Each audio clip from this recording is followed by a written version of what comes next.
And we welcome you and welcome in Pat McGuigan, as we do every week, Pat with CapitolBeatOK.com. And Pat, let's start off with this issue with the state school superintendent and the Attorney General. This issue goes back to the school board, the state school board, back in January, not approving her communications director and her chief of staff, and then she keeping them on board, though, and paying them with private funds, right, up until time when the board was changed and they could get approved. The Attorney General came out with an important ruling on this and whether she was allowed to do that this week. Yeah, I would look at this two ways. The first is that it seems stupid, that might be a good word, that the law would say that a statewide elected official elected by the people to do a certain job can't hire and fire her or his own people. Having said that, I'm quite confident in Scott Pruitt and in the ability of both new and career attorneys at the Attorney General's office, at least in this area, because sometimes I've been critical of the AG's office. I think their conclusion is probably unassailable. This is very interesting because it gets into de facto power, which is just power you exercise because it's there and you can. De jure, which is actually legal authority to do something. And then you get into, they use this wonderful Latin term ultra vires, which means beyond power. It's what he concluded is that Barresi, in hiring those two people, compensating them with private money, went beyond her powers, the powers that she's legitimately accorded. Of course, it was all part of that huge confrontation with 100% Democratic-appointed board that she inherited. Now, here's what's interesting about this.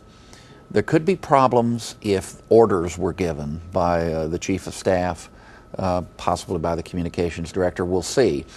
It's a moot point now in some ways, but that doesn't change the law that was existing. Here's why it's moot. The legislature's changed the powers of the superintendent, and the board, mostly still consisting of those Democratic members, has now changed and given Barresi the authority to hire and fire her own people. So there's going to be a 4-month period that you can bet will be under scrutiny. Right.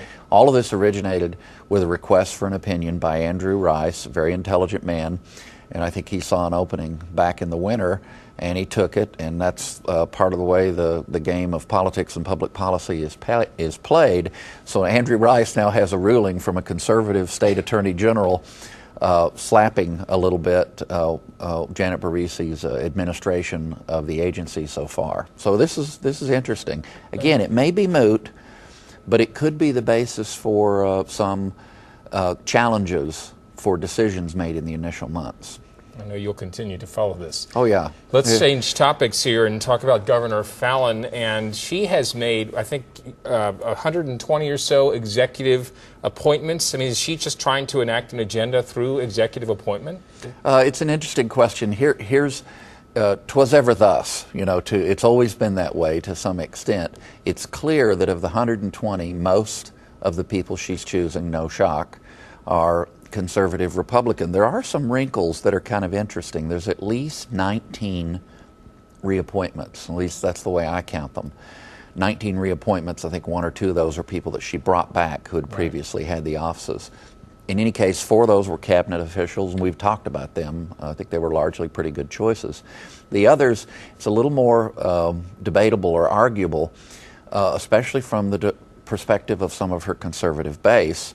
Real quick examples: Ed Keller, Tulsa OSU Board of Trustees, Pete Regan, nice man, but a Democrat from Tulsa, and then Joe Hall on the OSU A&M board, and a few other scattered Democrats.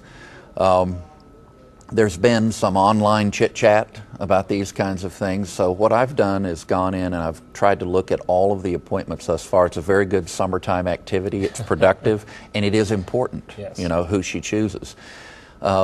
Less surprising, people like Clay Bennett, with the Thunder, mainstream conservative Oklahoma City businessman. She named him to the OU regents. And there's others I could go into. It's all very interesting. She's, though, pretty firmly in control, though. I mean, she is in control, and you know, the part of the one of the traditional types of questions that people raise are there donors, and there are some donors to her political campaign scattered through that mix of 120 people.